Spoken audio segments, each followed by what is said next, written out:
Ah, Joseph, il en a vu des vertes et des pas mûres, le pauvre. Hein. C'est quand même pas rien ce qui lui est arrivé à Joseph. Ça vaut le coup qu'on fasse 10 minutes pour Joseph. Bah, il me semble parce que souvent, on a tendance un peu à l'oublier, Joseph. Alors que il a pris des coups. Et puis que le oui de Joseph, il est aussi important que le oui de Marie. En fait, sans oui de Joseph, le oui de Marie n'aurait servi à rien parce que Marie aurait disparu. Exactement. Alors tiens, si on essayait un petit peu de Excellente relire idée. La l'histoire. parole de Dieu, nourriture de ton âme. Il n'y a rien de tel. Hein. Je vais... Et applaudissements, messieurs, mesdames. Je m'améliore. C'est moi qui fais le narrateur. Allez. Évangile de Jésus-Christ selon saint Matthieu. Pas moi, hein, l'autre. Il y a encore du boulot pour celui-là. Voici comment fut engendré Jésus-Christ. Marie, sa mère, avait été accordée en mariage à Joseph avant qu'ils aient habité ensemble. Avant qu'ils aient habité ensemble, elle fut enceinte par l'action de l'Esprit Saint. Joseph, son époux, qui était un homme juste et ne voulait pas la dénoncer publiquement, décida de la renvoyer en secret.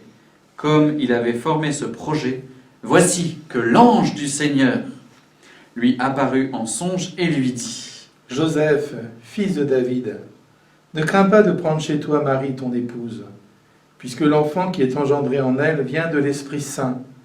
Elle enfantera un fils, et tu lui donneras le nom de Jésus, c'est-à-dire le Seigneur sauve, car c'est lui qui sauvera son peuple de ses péchés.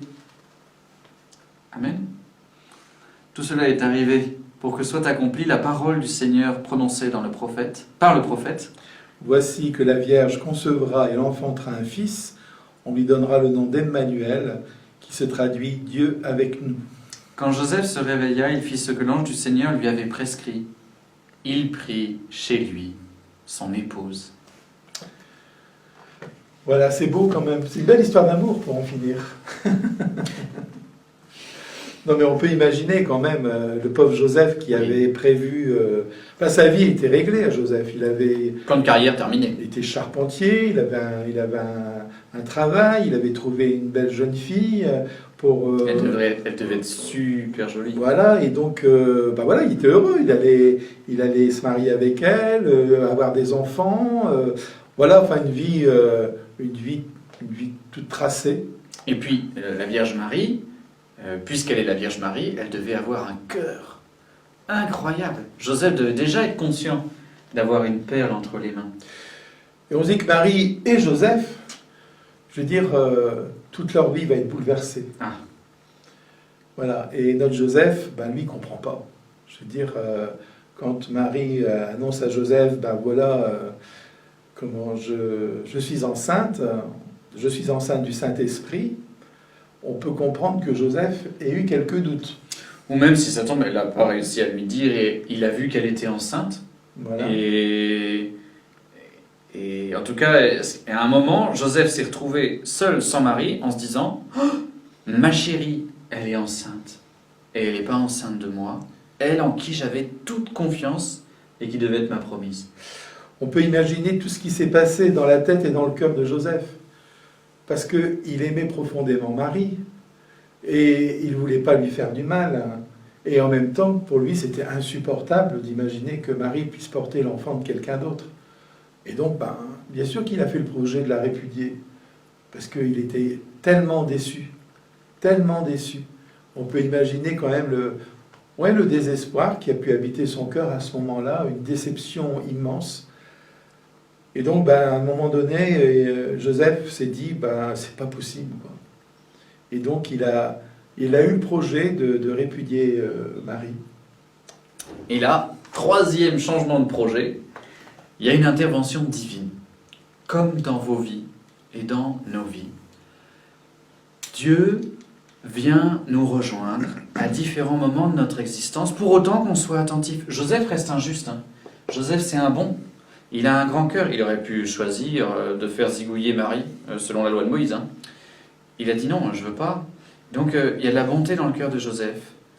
Et il y a un événement mystique, un événement de l'âme. Voilà, c'est un rêve, c'est une apparition angélique, c'est un quelque chose, une rencontre, une motion, une intuition. En tout cas, il a une visite de Dieu qui lui fait comprendre que non, c'est encore un troisième projet.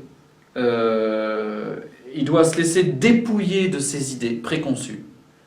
Deuxième dépouillement de projet, celui de Dieu. Oui, il doit abandonner son projet de vie pour entrer dans le projet de Dieu. On peut imaginer que ça n'a pas été simple pour lui, mais ce qui est extraordinaire aussi, c'est que Joseph va se laisser complètement toucher et renverser la situation puisqu'il va prendre Marie chez lui. Voilà, il y a parfois dans notre vie aussi où nous, on a des projets tout faits, hein, on a des plans de carrière, on a prévu longtemps à l'avance tout ce qu'on veut faire. Et pour en finir, quand on fait ça, est-ce qu'on laisse de la place à l'imprévu de Dieu? Est-ce que quand je prévois pas trop longtemps les choses à l'avance, est-ce que je laisse encore de la place à Dieu qui me dit mais c'est pas ça que j'attends de toi, c'est pas là qu'est ton bonheur. Ton bonheur, il est ailleurs, mais tu peux pas le voir puisque tu as déjà tout prévu à l'avance.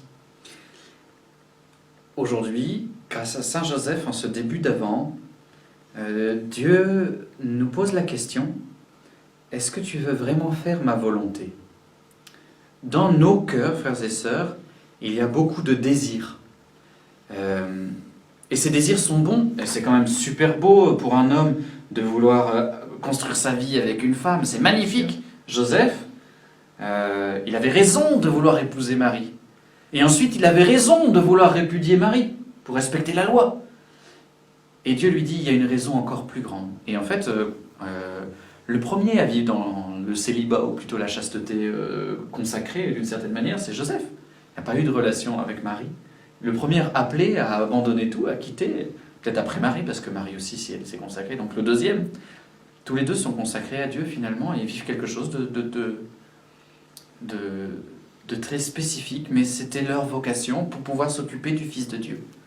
Et dans vos vies, frères et sœurs, il y a des moments où vous avez des désirs très forts, et ils sont bons ces désirs.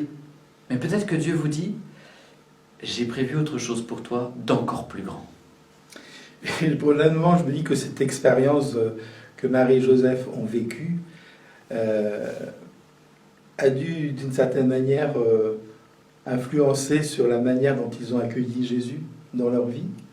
Et je dirais, et qu'après, je crois qu'il n'y a plus grand-chose qui a dû les étonner quand même. Hein.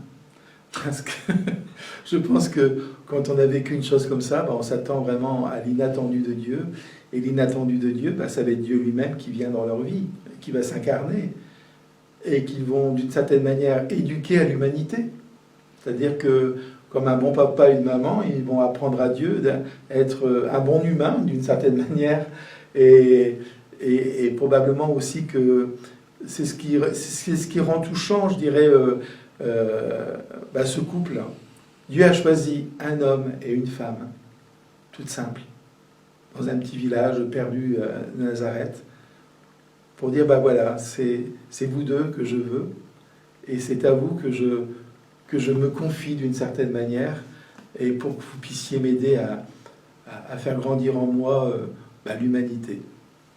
Chers frères et sœurs, aujourd'hui, nous vous invitons à remettre vos projets et vos désirs, tous, les bons comme les moins bons, entre les mains de Dieu, en lui disant, Seigneur, je ne sais pas, comme Marie à l'Annonciation, mais comme Joseph à l'Annonciation, donc l'Annonciation de Joseph, je te remets tout entre tes mains, tous ces désirs, conduis-moi là où tu veux. Je sais que c'est pour mon grand bonheur, mais aussi pour le bonheur de plus de gens. Je te remets tout, faites-lui confiance, il vous rendra heureux. Et si tu nous aidais à prier Joseph? Au nom du Père, et du Fils, et du Saint-Esprit. Amen.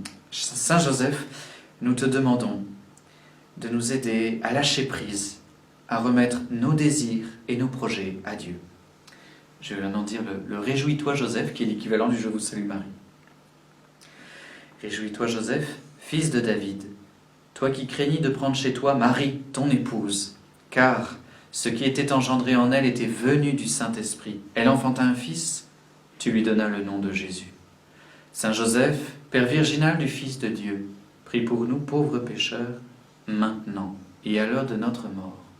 Amen. Bon avant!